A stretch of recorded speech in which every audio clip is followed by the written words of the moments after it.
Hey folks, welcome all back to the channel. Give you a little update on the Jaguar XJS project. So I just wrapped up doing the front brake pads. This has to be the easiest and most cost-effective thing I've ever done on a car. The brake pads themselves are so much cheaper than a truck, even an American-made vehicle, and doing these are a piece of cake. Basically, you pull a couple of pins, and you slide the brake pads out the back, slide the new ones in, put those little springs on there. Several other videos on YouTube of how to do them, but took about maybe 5 minutes on this side, and that includes the cleaning. One thing's kind of interesting, I used WD-40 all up in here, and we got some of our color back on our caliper. So a little bit of wire brush here, and we might get it all back to that nice pewter gray color that will match our paint on the body. All right, the reason I'm shooting this video, I want to give you a couple of tidbits.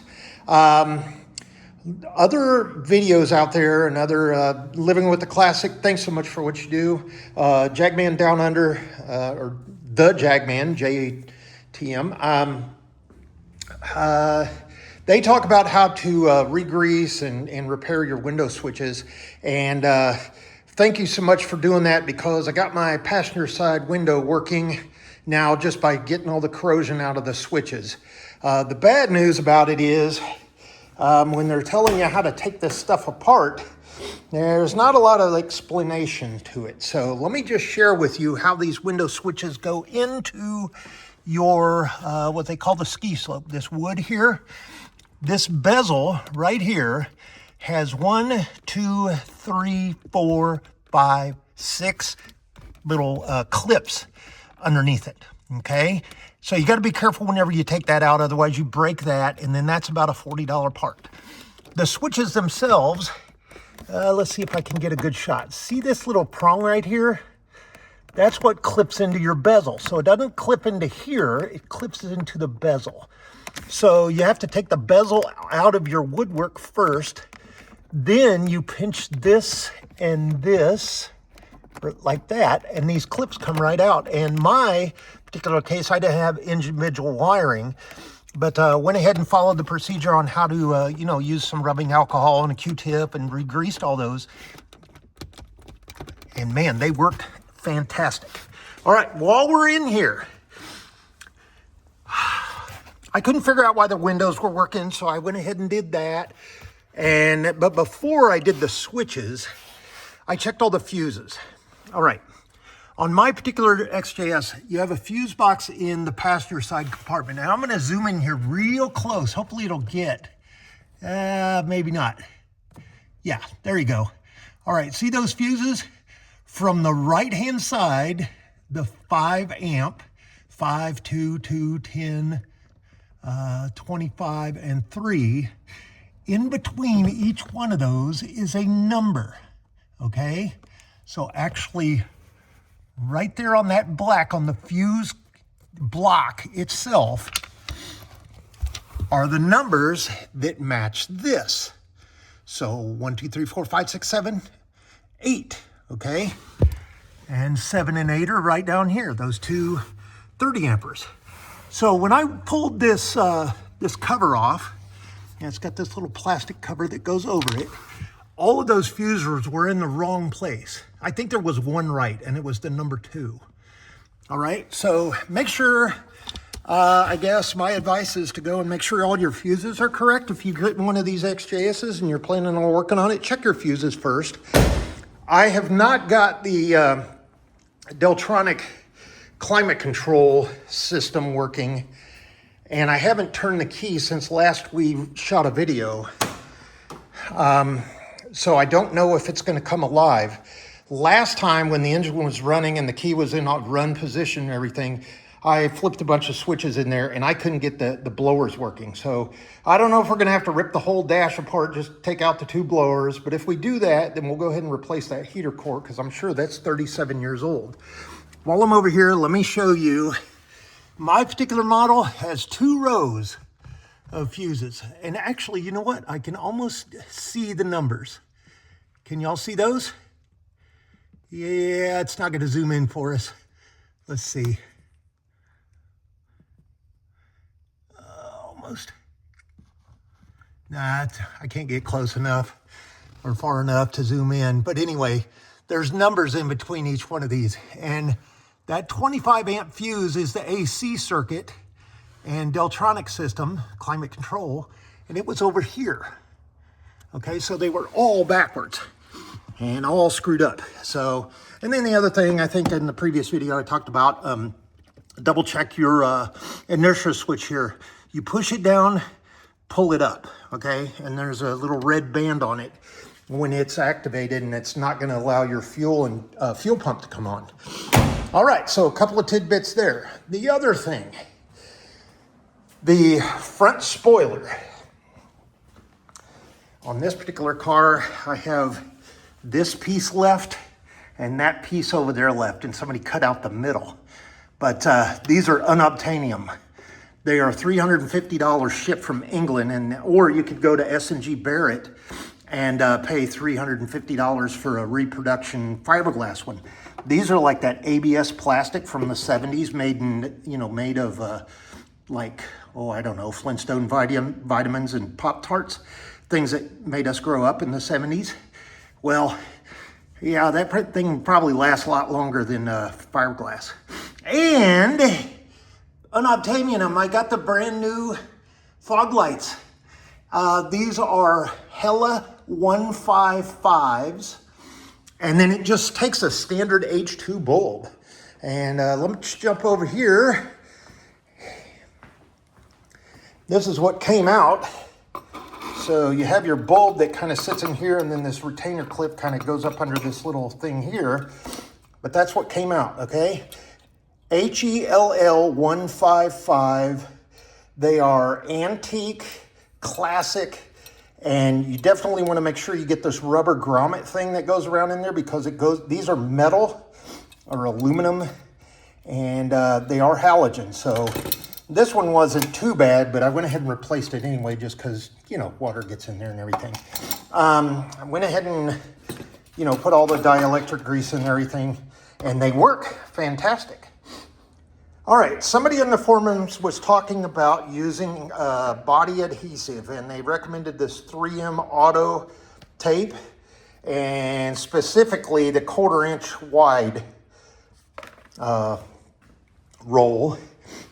And to use that to put our third brake light back in, because the original adhesive has come away. So basically you pop that off, and when I do it, I'll show you when it's apart, maybe in the next video or so, and then we'll get that back in there. I'll make sure the bulbs work and everything now that we've redone the brakes.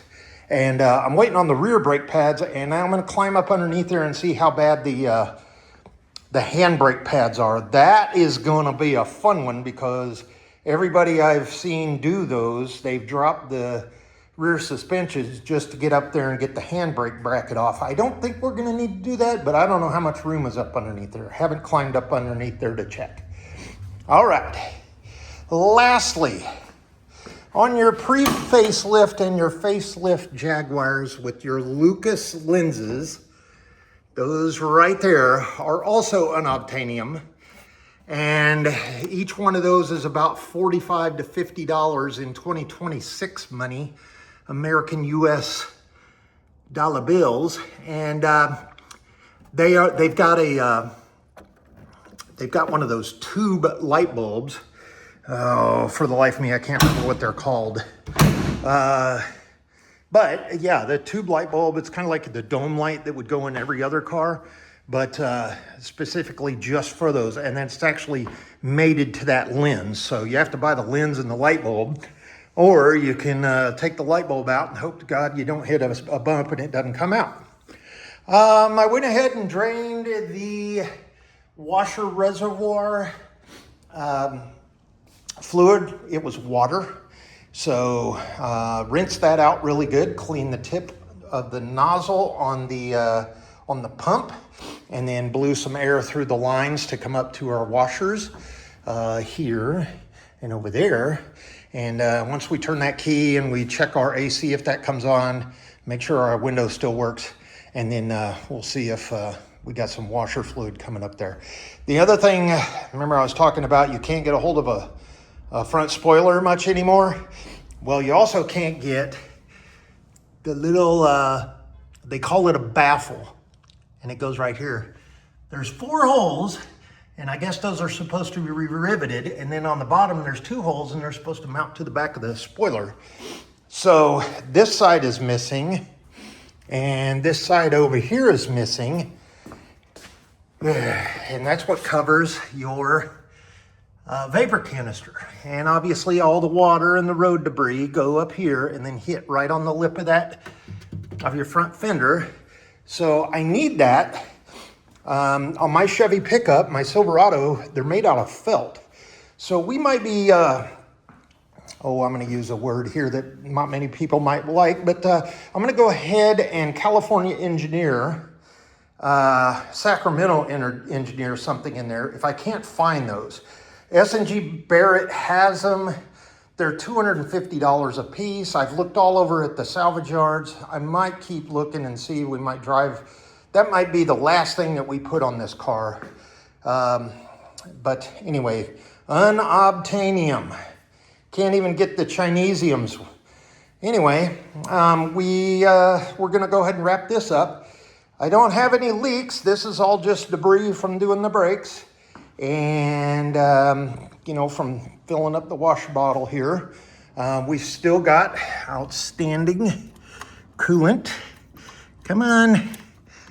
Come off there.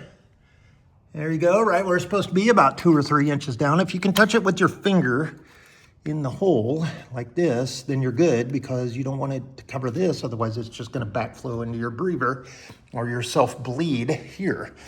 A couple other things I don't think I mentioned on the other videos, and thank you so much for everybody that's recommended this stuff. But this radiator cap right here is supposed to be a 20-pound radiator cap. And the one that's over here on the expansion tank here is supposed to be 16 PSI, as you can see here. So 16 and made in England, cool. All righty then. Then we come right back over here and we're gonna double check and see what this one says. And there you go, 20 PSI. I know it's upside down. But that's important because this has to be pressurized more to allow it to go to the expansion tank. And then if the expansion tank, it's so small, it's got to pop early so it can go to the atmospheric expansion tank, which is right back here. And it's just basically the size of that. And it sits right behind this panel here. I'm not going to take it off, but basically this tube here runs right along, goes right down into it. So, and I lost my fan warning label. I know, I got to go get one of those. That's probably going to be, I don't know, some money. So that's where we're at right now. As far as the recommendation on the switches, there's my advice. And check your fuses. Make sure they're all in the right places in the fuse block themselves. Check your numbers. And also up here, check all of your relays here, here, here. These are all headlight stuff up here. But you've got your starter and your main relay over here, AC relay, and then my car, now most of you guys are probably going to have the same as far as XJSs are concerned, but they should have 1 or 2 fuse boxes over here. And when you pop this cover up, look at that. There's a real good detail on those numbers right there. See? This is 0, nothing, and then this was 1, 2, 3, 4, 5, okay? And then if you look in here, there's your numbers. So 7.5, it sits like this, just like that. So you've got to open one, and then 7.5, 10, 7.5, 10, 15. Now those are all in the right place. Flip that over. Same thing with this one. Let's see if we can't get this out one-handed. Nope, probably. Yeah, I can. There we go. And there you go. 10 and a 4 amp. There you go, 10 and a 4. And there are your numbers in between each one. Now, you're gonna have to, depend on how you're standing or look at this video, this goes to that, that goes to that. You follow me? So if you're on this side, this fuse would be number, 1, 2, 3, 4, so forth. Now, just double check and make sure you've got everything in the right place. That's all I'm going to say about that. And that's trial and error. And I just lost the little, I'm going to come back. No, there it is. All right, there we go. So yeah, little tidbit there. And hopefully those of you that are watching might go out and check your fuses and go, oh my gosh, they're in the wrong spot. And also with your vacuum lines, you might want to check the routing on that compared with the schematic. I found a couple of lines that were incorrectly routed. I think, to wrap up the video, I think we might have a vacuum advance. See that thing? You can hardly see it. The distributor vacuum advance, the vacuum line coming off, it goes over here like this. And it goes into this T, and then it goes into this little mechanism here on the back of the intake manifold. The T's okay, but I popped the line off and I checked it with my vacuum. It pumps up fine, it just immediately loses pressure. So I think we've got a busted diaphragm in that. We'll be taking just the distributor cap off and then messing around in there later on in a much later video, but that's just for vacuum advance. And to help it when you press the gas pedal down. And then obviously much later on, whenever we reset or we take this out driving, we'll reset our kick down here and here. So make sure all those are appropriately, at the correct speed and RPM. All right, folks. Well, that's gonna do it for this time. I can't tell you how much I appreciate this little Vevor, portable lift. Saved a lot of heartbreak of moving a manual jack around and putting things on jack stands.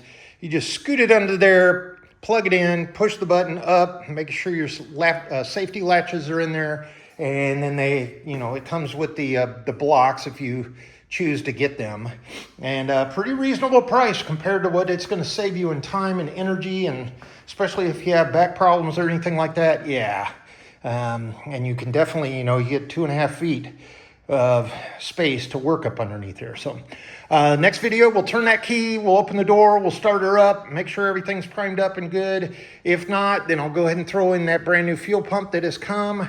It is a Bosch, and right there she is.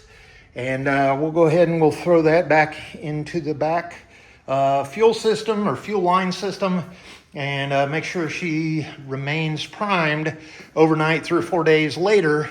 Otherwise, I think we're going to be good, and we'll go ahead and keep using that until we are stranded on the side of the road. So, all right, folks, thanks so much for watching, and do me a favor, click that subscribe button down below. Give me a thumbs up if you like what I do. I know I'm working on one car, but maybe in the future we'll do another one together, and go back and watch the other playlists. We've done a Cadillac SRX, we've done a neighbor's Honda, we did that CJ2A, that old 1946 from the neighbor across the street. We done a couple of Mini Coopers. We built that monster GTI, and the list goes on and on. Oh, the Cadillac CC, bad car. Don't get one of those. That's just me. All right, take care, folks, and thanks so much for what you guys do. Again, the Jagman Down Under, and living with the classic. I appreciate all the videos you shoot, auto auction rebuilds, and Monkey Wrench Mike. I watch you guys every day. Give you a thumbs up, and I subscribe. I hope you come out to California and say hi one day. If not, we'll catch you in the meantime. Bye.